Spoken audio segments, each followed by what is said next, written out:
Hello there, it's time for your favorite show on TV, that is Z Catchup, where all the juicy information that you've been longing to hear is readily available from me, your girl Thalu. Why do people say your girl? It's your girl Thalu. It's your girl Easy. Oh, well, it's your boy Easy. Maybe that's where we got it. I don't know, but this week's edition or today's edition of Z Catchup has a lot of information, something I am so excited to share. Obviously, there are the likes of Kalu News, we're talking about Empower Africa News, we're talking about Slap D's shots fired, we're talking about, well, so many things lined up just for you. So sit back, relax, get yourself that frizz. Even though it's raining, I need you to cool down because I'm about to turn the temperature up with all these juicy stories. Enjoy.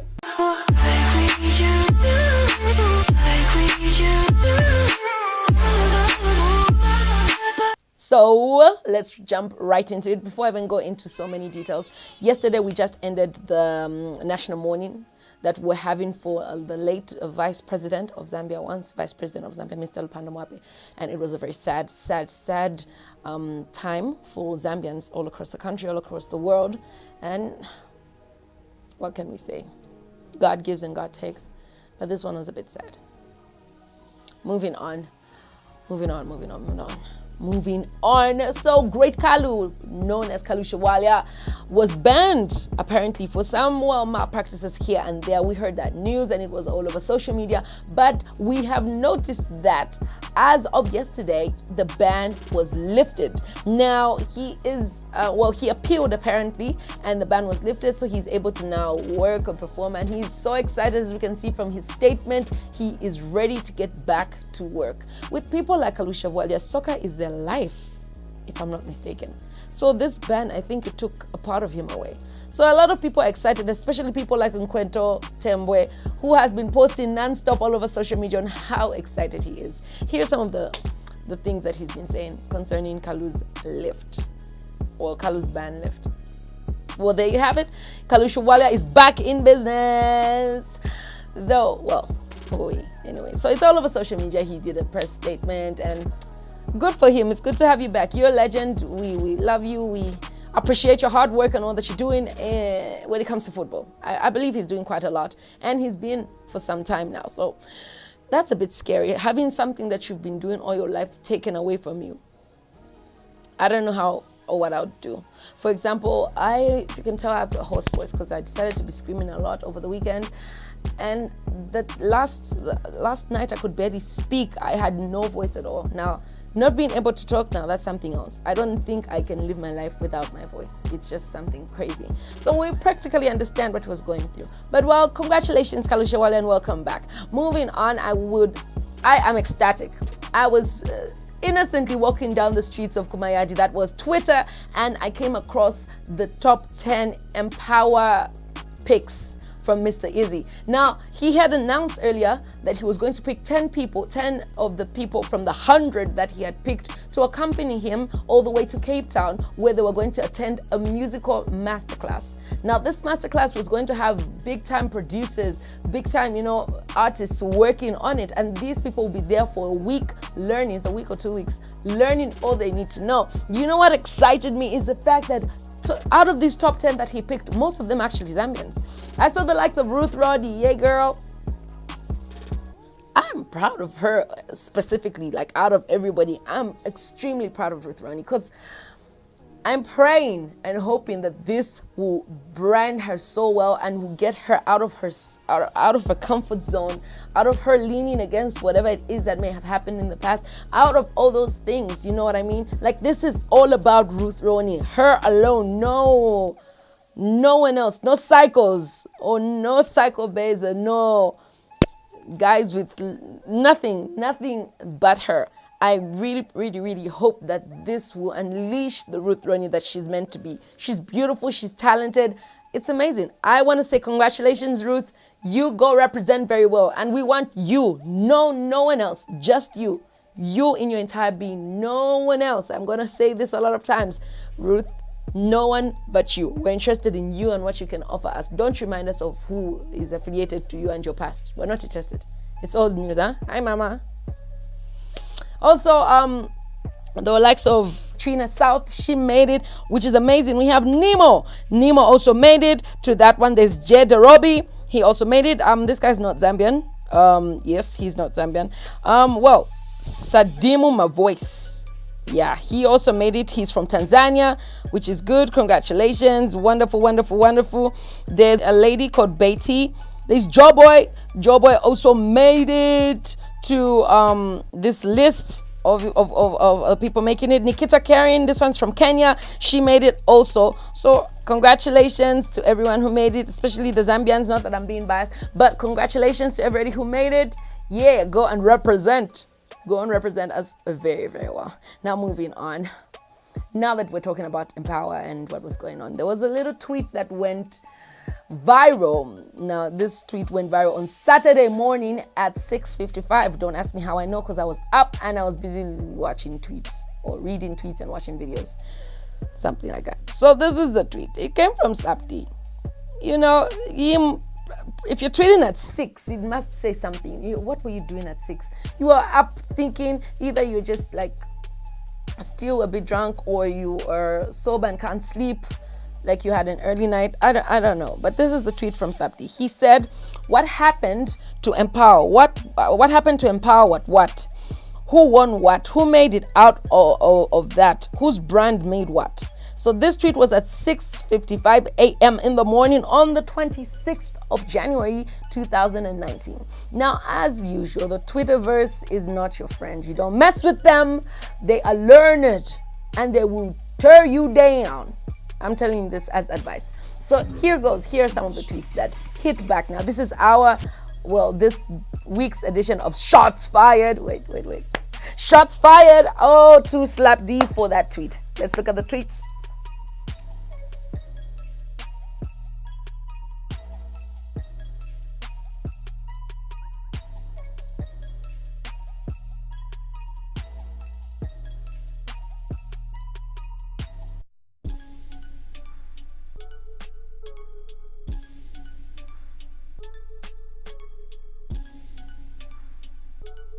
Wow, that's crazy. Some of the tweets caught my attention. I'm like, guys, look at this one.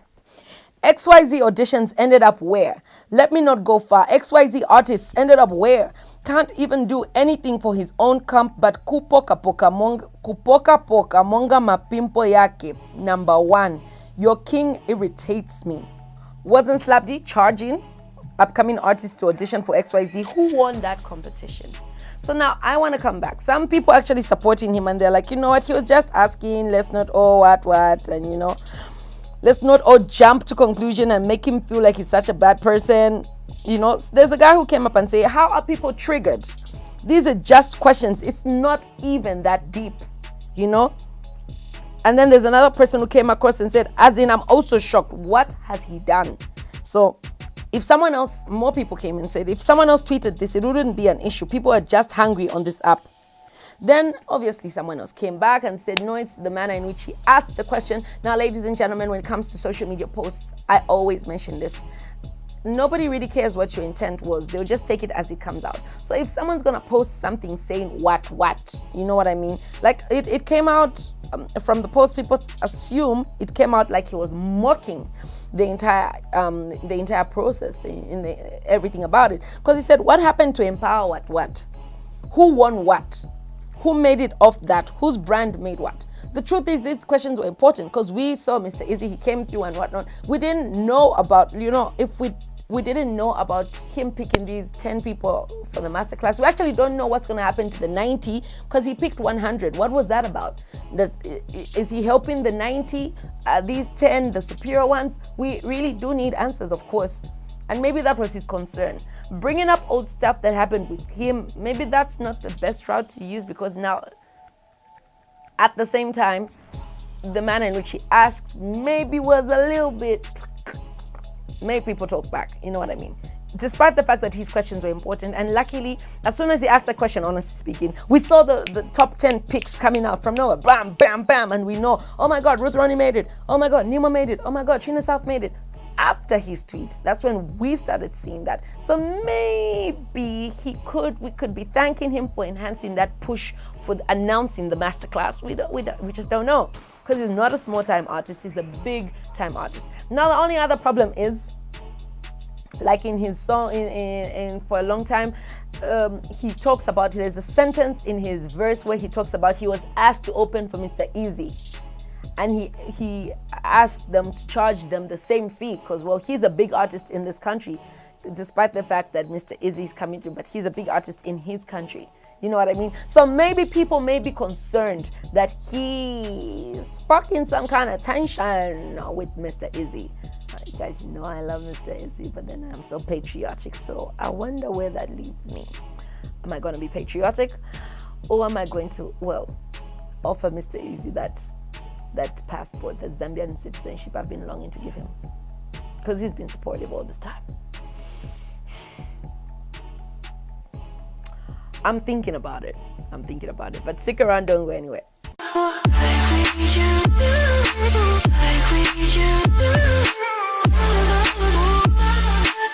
Interesting. What more can we say? This is social media, but he just killed our mojo, you know what I mean? He just killed it. It's done. Story dead. Anyway, so I don't know. Would you mind trying to caption this? I saw it on Bobby Easter's timeline. I don't know. I saw it on Instagram and I saw it on Twitter. What do you think? What song could this possibly be? If you have any idea, do make sure you inbox us on Tv Zambia, #ZCatchup, and what song you think this is. Yep. Moving on, this one touched me actually and it upset me. So there's a story that's been trending about a young lady who apparently killed her child, her baby. It's really been bad. She's married and she actually lives with her husband and a house help in the house with the baby. So she decided to go out with her friends. The story, you can read the story. I'm going to post it in a minute. I'm going to show you in a minute, rather. So she decided to go out with her friends and they were drinking. And unfortunately, the next thing she remembers is being found lying on the baby with the baby who had died. And she was lying on top of the baby. Now, you can imagine, you go out with your friends and next time you wake up, you just find yourself lying on the baby and the baby's dead. Your baby's dead. You can imagine what's going through this woman's mind. Oh my God, I've killed my baby. I slept on my baby. What am I going to do? Well, I'm going to jail. A lot of emotions poured out. It's a horrific thing to go through. It's psychologically bad for you, mentally bad for you, emotionally stressful, traumatizing. Only to find out after several tests that her friends had drugged her. Guys, we are being beyond evil. If the devil himself is not working in us, it's a Christian nation. We need to be careful in the people we bring in close to us. This woman only took one glass of Omosi and she was drugged. And the baby's bottle had been laced or also drugged with some poison that killed the baby. So her friends literally lifted her after she passed out and put her on top of the baby to make it seem or look like she had killed the baby. What's the world coming to? Read the story for yourself.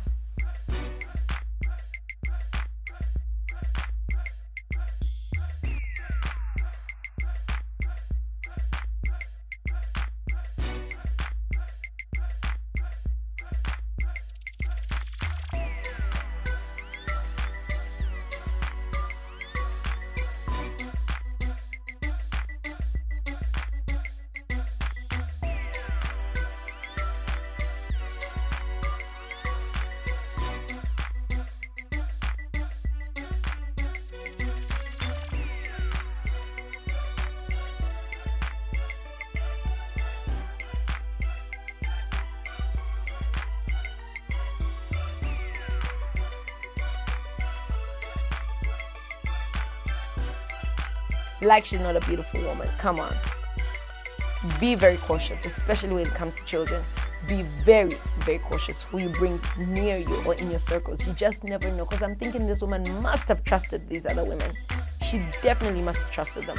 But whatever happens, whatever the case, do not trust anybody. It's just not safe anymore. We're coming to the end of the show, but before we go, here is a little something I like to call the cricket segment. Now, this week's cricket segment isn't so bad. It's actually hilarious. Have a look.